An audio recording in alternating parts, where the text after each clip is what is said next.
Students, हम numerical देखेंगे जिसमें हमें कहा गया है कि कैलकुलेट करें केसी यानी कि क्या, इक्विलिब्रियम कांस्टेंट एक रिवर्सिबल रिएक्शन के लिए, यानी कि एक ऐसे रिएक्शन के लिए जो कि दोनों डायरेक्शंस में मूव कर सकता हो। ठीक है, फॉरवर्ड भी जाता हो और बैकवर्ड भी जाता हो। ठीक है, तो वो रिवर्सिबल हुआ यानी रिवर्स कर सकता है। और हम प्रॉब्लम स्टेटमेंट देखते हैं कि उसने कहा है फॉर अ रिवर्सिबल रिएक्शन जिसमें N2O गैस जो है वो रिवर्सिबली जो है, हम देख रहे हैं कि नाइट्रोजन गैस और ऑक्सीजन गैस दे रही है। ठीक है, तो इसमें हम देख रहे हैं कि उसको कह रहे हैं एट इक्विलिब्रियम, यानी इक्विलिब्रियम पॉइंट पे क्या होता है कि जो कंसंट्रेशन है किसकी, N2O की, नाइट्रोजन की और ऑक्सीजन की, ये हमें गिवन है। ठीक है, तो हम केसी फाइंड करें।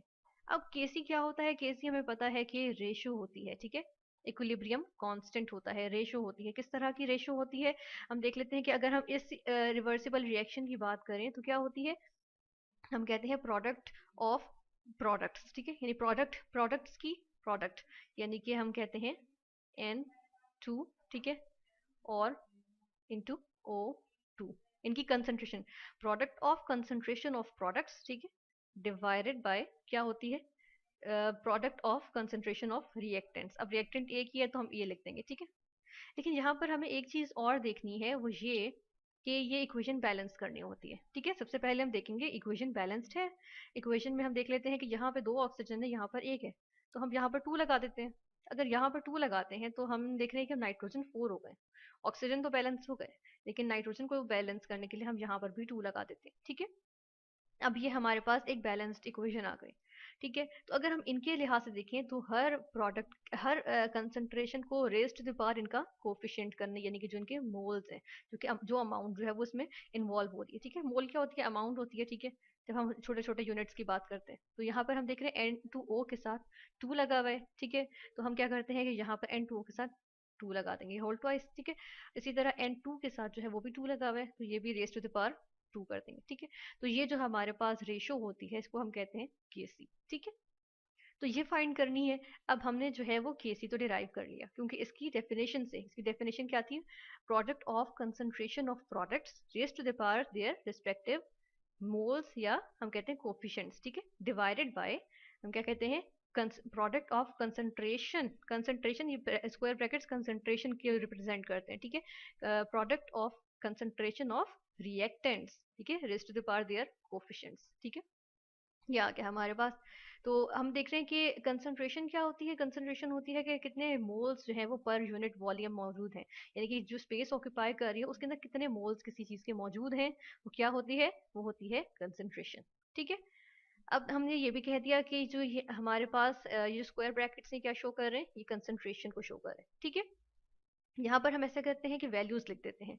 वैल्यूज लिखेंगे हम, वैल्यूज क्या है हमारे पास वैल्यूज N2 की क्या है, कंसंट्रेशन, N2 की कंसंट्रेशन हम यहाँ से देख लेते हैं, ट्रेस कर लेते हैं, ये हमारे पास N2 की कंसंट्रेशन है। ठीक है, N2 की कंसंट्रेशन है, तो हम यहाँ पर ये लिख देते हैं, यहाँ आ जाएगा 3.9। ठीक है, 9 0 है तो 9 भी लिख सकते हैं।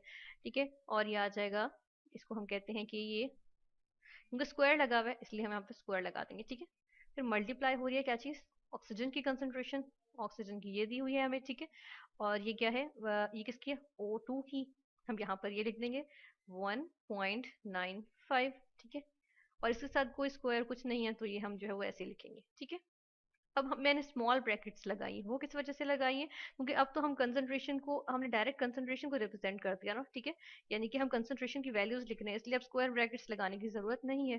ठीक है, फिर हम डिवाइड करेंगे किससे, अब N2O की कंसंट्रेशन से, जो कि हमारे पास क्या है 1.1, ये किसकी है, N2O की। ठीक है, तो यहाँ पर अब हम लिखेंगे N2O की जो कि है 1.1। ठीक है, लेकिन हम देख रहे हैं कि हमारे पास जो केसी है उसमें इसके ऊपर स्क्वायर है, तो हम क्या करेंगे, स्क्वायर लगा देंगे। ठीक है, अब ऐसे करते हैं हम साथ में, हम इनके साथ लिखने के बजाय हम क्या करते हैं, इनके जो यूनिट्स हैं, रिस्पेक्टिव यूनिट्स, उनको हम यहाँ साइड पे लिखते हैं, मल्टीप्लाई करेंगे, उनके यूनिट्स साथ में मल्टीप्लाई होते हैं हर, हम देख रहे हैं यहाँ पर भी मल्टीप्लाई हो रहे हैं, इधर मोल्स पर डेसीमीटर क्यूब, यानी कि हमने कहा था ना कि एक नंबर कितने पर यूनिट वॉल्यूम, यानी कि पर डेसीमीटर क्यूब, मतलब कि वो वॉल्यूम का आ गया। ठीक है, इसको डेसीमीटर क्यूब क्या होता है, लीटर का होता है, यूनिट होता है, तो हम कह रहे हैं पर डेसीमीटर, यानी डेसीमीटर -3 हो रहे हैं ना, रेस टू द पावर -3, इसका मतलब है कि ये क्या है, डेसीमीटर पर डेसीमीटर क्यूब, यानी 1 लीटर में फी लीटर, यानी कि डेसीमीटर क्यूब लीटर ही होता है, तो फी लीटर कितने मोल्स मौजूद है। ठीक है, तो यहाँ पर हमारे पास इस तरह 1.1। अच्छा, यहाँ पर हम देखते हैं कि 3.9 के साथ क्या था, मोल्स पर डेसीमीटर क्यूब, लेकिन स्क्वायर था ना, तो उसके साथ भी तो स्क्वायर लगेगा क्योंकि पूरी वैल्यू के साथ स्क्वायर लगता है, ठीक है। तो ये आ जाएगा मोल्स पर डेसीमीटर क्यूब, और ये आ जाएगा होल स्क्वायर, ठीक है। इसी तरह फिर हम देख रहे हैं कि ऑक्सीजन के साथ भी 1.95 के साथ मोल्स पर डेसीमीटर क्यूब था, तो हम यहाँ पर भी लिखेंगे मोल्स पर डेसीमीटर क्यूब, ठीक है। लेकिन इसके साथ स्क्वायर नहीं था, तो इसलिए हम, क्योंकि कोई स्क्वायर नहीं है ना यहाँ पर, तो इसलिए हम यहाँ पे सिर्फ ऐसे ही लिखेंगे, ठीक है। फिर हम डिवाइडेड बाय का साइन, नीचे किसकी है, 1.1 के साथ यानी N2O की, उसके साथ भी मोल्स पर डेसीमीटर क्यूब है मौजूद, ठीक है। तो यहाँ पर भी हमने लिखा मोल्स पर डेसीमीटर क्यूब, लेकिन यहाँ पर भी स्क्वायर है, तो जब यहाँ पर स्क्वायर है तो ये रूल है कि इसकी यूनिट्स के साथ भी स्क्वायर आएगा, ठीक है। तो ये स्क्वायर आ गया, ठीक है। अब हम देख लेते हैं कि इसका आंसर क्या होगा। ऐसा करते हैं, हम सबसे पहले कैलकुलेटर यूज करते हुए इसका आंसर देख लेते हैं। तो यहाँ पर हम क्या करेंगे, 3.9, ठीक है।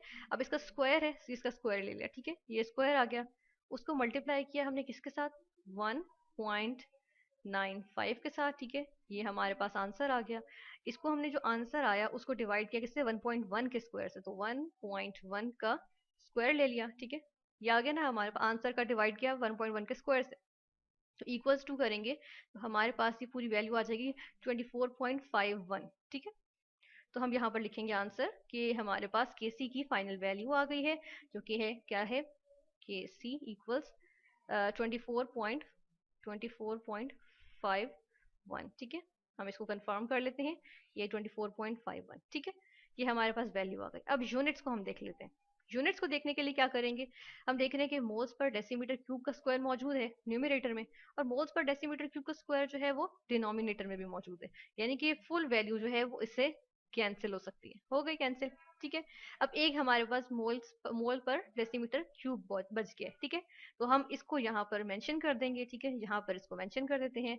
क्या हमारे पास यूनिट्स आ गए, मोल पर डेसीमीटर क्यूब, ठीक है। ये हमारे पास जो है वो, इसको हम जो है वो हाईलाइट कर देते हैं कि ये हमारे पास जो है वो क्या आ गई है, फाइनल वैल्यू आ गई के सी यानी इक्विलिब्रियम कांस्टेंट की हमारे पास जो है वो वैल्यू आ गई है 24.51 मोल्स पर डेसीमीटर क्यूब। केसी की वैल्यू डिपेंड करती है कि हमारे पास जो है वो रिएक्शन कौन सा यूज हो रहा है, ठीक है।